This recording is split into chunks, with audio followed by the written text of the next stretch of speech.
दानिया के ससुराल में तो कोई दिखाई ही नहीं दे रहा। आपने बताया तो था कि हम आ रहे हैं। हाँ हाँ बहू, मैंने तो बताया था। बेटी के ससुराल में बताए बगैर कैसे आता? बताना तो जरूरी था। मैंने तो बताया था। दानिया की सास को पता था कि हम अपनी बेटी को लेने आ रहे हैं। वैसे भी ये तो रस्म होती है ना। फिर भी अब्बा जान, हमें कोई भी वेलकम करने नहीं आया, दरवाजे तक ही नहीं आया। कोई बात नहीं पापा, आप एक बार ना दानिया को आवाज लगाइए। हो सकता हो उसे पता ना हो कि हम आ चुके हैं। हाँ हाँ बेटा, मैं अभी आवाज लगाता हूँ। दानिया, दानिया, बेटा। पापा, आप आ गए। मैं कब से इंतजार कर रही थी। रुक जाओ दानिया, यहीं रुक जाओ। लेकिन क्यों मम्मी जी, क्या हुआ? मेरे पापा और भाई आए हैं, मुझे एक दफा तो उनसे मिल लेने देती। शायद तुमने सुना नहीं मैंने क्या कहा। जी मम्मी जी। क्या हुआ समधन जी? क्या हमसे कोई गलती हो गई है? आपने ऐसे दानिया को अंदर क्यों भेज दिया? हमसे मिलने तक नहीं दिया? समधी जी, शायद आप भूल रहे हैं कि अब दानिया आप लोगों की बेटी से ज्यादा हम लोगों की बहू है। उसे किससे कब मिलना है और कब नहीं, ये हम डिसाइड करेंगे, आप नहीं। अब आपकी बेटी के सारे फैसले लेने का हक मुझे है, आपको नहीं, और ना ही आपकी बेटी को, समझे? अब तो आपकी बेटी आपसे तभी मिलेगी जब आप शर्त पूरी करेंगे। शर्त? कैसी शर्त? कौन सी शर्त? मुझे तो याद नहीं है। अरे वाह, ये सही है। अब आपको शर्त याद भी नहीं। अच्छा, कमाल है। मुझे वाकई कोई शर्त याद नहीं है। आप बताइए तो सही, आप कौन सी शर्त की बात कर रही हैं? क्यों, आपको याद नहीं कि आपने शादी के वक्त मेरे बेटे के हाथ में 2.5 लाख रुपए देने का वादा किया था? कहाँ है वो 2.5 लाख रुपए? अगर आप 2.5 लाख रुपए लेकर आए हैं तो ठीक है, मिल लीजिए अपनी बेटी से। समधन जी, मैंने आपसे कहा तो था कि मुझे 1-2 महीने का वक्त चाहिए। मैं आपका वादा पूरा कर दूंगा। मैं आज की आज कहाँ से लेकर आता 2.5 लाख रुपए? समधन जी, अभी परसों तो मेरी बेटी की शादी हुई है। मेरे पास जितनी भी जमा पूंजी थी, सब मैंने उसकी शादी में लगा दी। मेरे पास तो अब 1 रुपया भी नहीं है। आपको याद नहीं? आपने तो शादी वाले दिन गाड़ी की डिमांड कर दी थी। मैं तो बाइक देने वाला था, लेकिन आपने कहा आपको कार चाहिए। एन निकाह के वक्त जैसे तैसे करके भाई से उधार लेकर गाड़ी दी। मेरे ऊपर तो पहले ही इतने सारे कर्ज चढ़े हैं। अब आप 2.5 लाख की डिमांड कर रही हैं। मेरे पास कोई दरख्त तो लगा है नहीं जो तोड़ूं और आपको दे दूं। ये सड़क पर तो मिले नहीं है जो उठाकर आपको दे दूं। अब वो कहीं ना कहीं से तो अरेंज करने होंगे, और अरेंज करने के लिए तो वक्त लगता है। मैंने आपसे कहा है मैं आपका वादा जरूर पूरा करूंगा, लेकिन मुझे सिर्फ थोड़ा सा वक्त चाहिए। अपने वादे से तो आप मुकरी थी, मैं नहीं मुकरा। आप याद करें, हमारी तो 50,000 रुपए की बात हुई थी, लेकिन आपने आपने तो शादी के वक्त 2.5 लाख की डिमांड कर दी। अब मैं अचानक इतने सारे पैसे कहाँ से लाता? आपको पता नहीं है शायद समधन जी कि शादी वाले घर में कितने खर्चे होते हैं। मैं आज आपको 2.5 लाख रुपए कहाँ से ला कर दूं? मुझे 1-2 महीने का वक्त तो चाहिए ना। मेरे पास तो पहले ही कर्जों की भरमार पड़ी हुई है। वो सब मुझे कुछ नहीं पता। मुझे बस इतना पता है, मुझे पैसे चाहिए, वो भी आज के आज। अगर आप अपनी बेटी से मिलना चाहते हैं तो मुझे कहीं से भी आज के आज पैसे लाकर दें। और तो और समधी जी, आपने हमें और हमारे रिश्तेदारों को कैसे कपड़े दिए हैं, पहनने के लायक ही नहीं है। इतने घटिया कपड़े दिए हैं। इतने घटिया कपड़े मैंने आज तक अपनी जिंदगी में नहीं देखे। अरे कम से कम हमारे स्टेटस का ही कुछ ख्याल रख कर लेते। मेरी इतनी बेइज्जती हुई है उन कपड़ों की वजह से, सारा रिश्तेदारों में।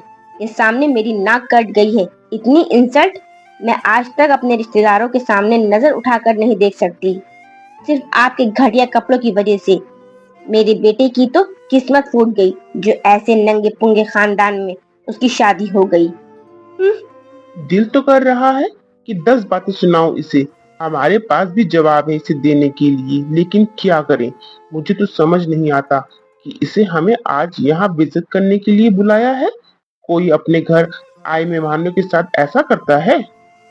आंटी जी, अगर ऐसा ही चलता रहा, आपकी बार बार डिमांड बढ़ती गई, तो हम उसे कैसे पूरा करेंगे? हम अपना घर देखेंगे, क्या आपकी डिमांड पूरी करेंगे? बेटा, खामोश हो जाओ, तुम्हारी बहन का ससुराल है, बात बिगड़ न जाए। गुस्सा करने से मामला खराब हो सकता है।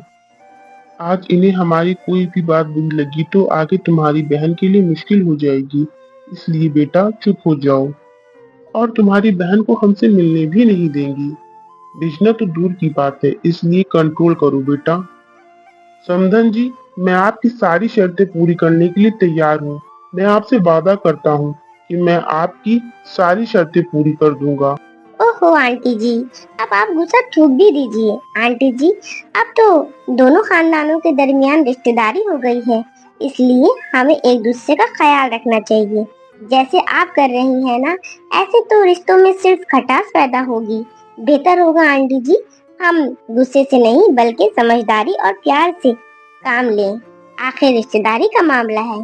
क्यों आंटी जी, सही कह रही हूँ ना मैं?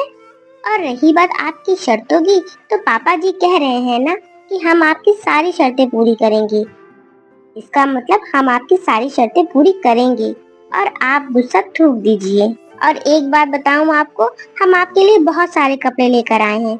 जो जो आपने कपड़ों की लिस्ट भेजी थी ना, सब रिश्तेदारों के लिए कपड़े लेकर आए हैं। बहुत अच्छे कपड़े लेकर आए हैं और मुझे पूरा यकीन है आपको कपड़े जरूर पसंद आएंगे। लीजिए आंटी जी, आप ये लीजिए आंटी जी, मिठाई खाइए। मिठाई खाने से गुस्सा कम होगा, थोड़ा मीठा बन जाइए। और आपने कहा था ना 21 किलो मिठाई लेकर आना, हम वो भी लेकर आए हैं। लेकिन मुझे तो कहीं कोई कपड़े और कोई बदाना नजर नहीं आ रहा है। कहाँ है बदाना? अरे आंटी जी, कपड़े और बदाना पीछे गाड़ी में है। मैं अभी इनको बोलती हूँ, अभी जाकर लेकर आएंगे। ऐसे कैसे हो सकता है? आपने कहा और हम ना लेकर आए? नहीं नहीं, ऐसा तो हो ही नहीं सकता। चलो ठीक है, इस बार तुम्हारी बात पर एतबार कर लेती हूँ। आपका बहुत बहुत शुक्रिया आंटी जी। अरे, आप यहाँ खड़े हैं? अरे जाइए ना, नीचे से 21 किलो का डाला उठा लाइए और कपड़े भी ले आइएगा। जल्दी जाइए। ठीक है, अभी लेकर आता हूँ। लीजिए आंटी जी, और आप मुंह मीठा कीजिए और गुस्सा थूक दीजिए। आंटी जी, अगर आपकी इजाजत हो तो मैं अंदर जाकर दानिया से मिल लूं? हाँ हाँ ठीक है, मिल सकती हूँ। तुम जाओ, अंदर ही है दानिया। शुक्रिया आंटी जी। दानिया, चाय ले आओ अपने बाप के लिए, भाई के लिए। और हाँ समधी जी, जितनी जल्दी हो सके 2.5 लाख रुपए का इंतजाम कर लीजिए, वरना अभी आप अपनी बेटी को लेकर जा रहे हैं ना, तो अपने पास ही रखिएगा, कोई लेने नहीं जाएगा। इसलिए आपके लिए यही बेहतर है कि जितनी जल्दी हो सके 2.5 लाख रुपए का इंतजाम कर लीजिए, वरना फिर ये ना हो कहीं आपकी बेटी सारी जिंदगी आपके घर ही पड़ी रह जाए, क्योंकि पैसे के बगैर तो आपकी बेटी इस घर में आ नहीं सकती। समझ गए आप? समधन जी, आप मेरी बात पर यकीन करें। मैं पूरी कोशिश करूंगा कि मैं पैसों का इंतजाम करूं। बस मुझे थोड़ा सा वक्त दे दीजिए आप। ठीक है, आप पर भी एतबार कर लेती हूँ इस बार। वैसे मिठाई तो थोड़ी सस्ती ही लग रही है समधी जी। एक बेटी का बाप लड़के वालों की शर्तों को पूरा नहीं कर सकता। इस बात का एहसास मुझे अपनी बेटी की शादी की बात हुआ है। लोगों को तो दूसरों पर बिल्कुल भी तरस नहीं आता। ये लीजिए पापा, बदाना भी ले आया हूँ और सारे कपड़े भी ले आया हूँ। अपनी बहन की सास को दे दो सारा बदाना और कपड़े। ये बैग भी दे देना। कहाँ पर है वो? मुझे बुलाने की जरूरत नहीं है, मैं आ गई हूँ खुद ही। चलो शुक्र है, कुछ तो लेकर आए आप लोग। मुझे तो यही डर था कहीं खाली हाथ ही ना आ जाएं। नहीं नहीं समधन जी, आप ऐसे हमारे बारे में कैसे सोच सकती हैं? वैसे समधन जी, दामाद जी किधर हैं? वो दिखाई नहीं दे रहे। और आपकी बेटी बरीरा कहाँ है? हाँ हाँ, मेरा बेटा अभी सो रहा है, अभी सोकर नहीं उठा। क्या मतलब समधन जी? क्या दामाद जी को ये नहीं पता कि आज हम लोग आने वाले हैं? आप क्या चाहते थे समधी जी, कि मेरा बेटा आपके वेलकम के लिए सुबह 4 बजे उठकर बैठ जाए? जैसे वो रोजाना उठता है सोकर, वैसे आज भी सोकर उठेगा। आज कोई खास बात थोड़ी है। पैसे हैं नहीं और नखरे देखो। पापा, आपने देखा ये दानिया की सास कितनी बदतमीज है। जब से हम आए हैं हमारी कितनी बेइज्जती किए जा रही है। जरा सी इज्जत नहीं की, मेहमानों के साथ ऐसा सलूक करते हैं। यही लिहाज कर लेती कि हम उनके बेटे के ससुराली हैं। मुझे तो समझ नहीं आ रहा कि जब उनका हमारे साथ इतना बुरा सलूक है तो दानिया के साथ इनका क्या सलूक होगा। वो यहाँ ऐसे लोगों के साथ कैसे रहेगी। अरे बेटा, शुरू शुरू में लड़के वालों के ऐसे ही तेवर होते हैं, बाद में सब ठीक हो जाता है। तुम फिक्र मत करो। मुझे नहीं लगता पापा कि कुछ भी ठीक होगा। ऐसे लोग कभी ठीक नहीं होते। वो तो और जीजा जी भी हमसे मिलने नहीं आए। इतनी बेइज्जती पापा। मान लिया हमारी हैसियत इन लोगों से कम है, लेकिन फिर भी हम इन लोगों को दे रहे हैं ना, और दिए जा रहे हैं। कुछ मांग थोड़ी रहे हैं। इससे इन लोगों को ऐसे तेवर, इसके बाद भी इतना कुछ देने के बाद भी ऐसे लोग हमारी इतनी बेइज्जती किए जा रहे हैं। जरा सा भी लिहाज नहीं कर रहे हैं पापा। बेटा, यही असूल हमेशा से चलता चला आ रहा है कि लड़के वालों को ही हमेशा झुकना पड़ता है। लेकिन पापा, बेटी तो इन लोगों की भी है, फिर भी हमें ये इतना बेइज्जत कर रहे हैं। क्यों पापा? क्योंकि बेटा, हमने इन लोगों को अपनी बेटी दी है। ये भी तब झुकेंगे जब ये अपनी बेटी किसी और को देंगे। तब इन्हें शायद हमारी तकलीफ का अंदाजा हो। सही कह रहे हैं आप पापा। मैं बहुत शर्मिंदा हूँ भाभी। मेरी सास ने आप लोगों के साथ ऐसा सलूक किया। मैं बहुत शर्मिंदा हूँ, मुझे माफ कर दे भाभी। कोई बात नहीं दानिया। भाभी, आपने मुझे सही समझाया था कि रिश्ता हमेशा बराबरी में ही होना चाहिए, लेकिन मैं शायद लालच में आ गई। मुझे लगा बस बड़े घर का रिश्ता होना चाहिए, मुझे अमीर होना था बस। इतना बड़ा घर देखकर मुझे लालच आ गया। मैंने सोचा मेरी बाकी की जिंदगी बहुत अच्छी गुजरेगी, लेकिन भाभी ये मेरी भूल थी। मेरी जिंदगी सुख से गुजरेगी, लेकिन भाभी ये जो बड़े घर वाले होते हैं ना, इनके दिल उतने ही छोटे होते हैं। ये बात तो तुमने ठीक कही दानिया। रिश्ता हमेशा अपनी बराबरी में ही करना चाहिए। ये जितने भी बड़े घर के मालिक होते हैं ना, इनके दिल उतने ही छोटे होते हैं। ये बड़े घर के लोग कभी भी छोटे घर से लाई हुई लड़की को इज्जत नहीं देते। सारी जिंदगी बस उसे ताने ही देते हैं, और ऐसी बहू ताने सुनते सुनते ही अपनी जिंदगी गुजार देती है। लेकिन ऐसे लोगों के ताने कभी खत्म नहीं होते। तुमको याद है दानिया, जब ये लोग तुमको देखने आए थे हमारे घर में, बैठते ही ये लोग हमारे घर की कितनी बेइज्जती कर रहे थे। इसीलिए तो मैंने तुमसे कहा था, तुम्हें समझाया था कि तुम इनकार कर दो, ये लोग ठीक नहीं हैं। उस वक्त तुम्हें मैं गलत लगी थी। तुम्हें लगा कि मैं तुम्हारी खुशियां देखकर जल रही हूँ, लेकिन मैं तुम्हारी भलाई के लिए सब कुछ कह रही थी। मुझे आगे यही डर था कि तुम्हारे साथ ये सब कुछ ना हो। मुझे तुम्हारी फिक्र थी, इसलिए तो मैं तुम्हें कह रही थी कि तुम इनकार कर दो, लेकिन तुम मेरी बात को समझी ही नहीं। इसलिए तो मैं तुम्हें मना कर रही थी। लेकिन एक लड़की की जिंदगी शादी के बाद ही शुरू होती है। अब तो तुम्हारी शादी हो गई है। अब जैसे तैसे करके तुम्हें इस घर में अपनी जगह बनानी पड़ेगी। अब तुम्हारी सास की शर्तों को मानने के अलावा हमारे पास कोई चारा नहीं है।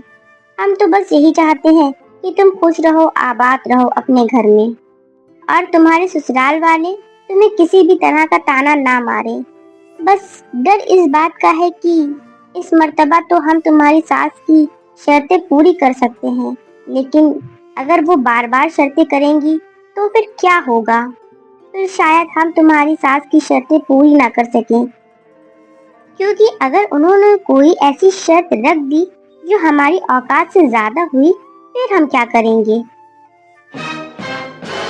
तो फिर क्या होगा भाभी? क्या ये मुझे घर से निकाल देंगे? नहीं नहीं, कैसी बात कर रही हो दानिया। अल्लाह ना करे कि वो तुम्हें घर से निकालें। अभी तो वो तुम्हारी सास की शर्तें पूरी कर देंगी, बाद की बात में देखी जाएगी। अभी तुम परेशान मत हो और खुश रहो। जी ठीक है भाभी। थैंक्स भाभी।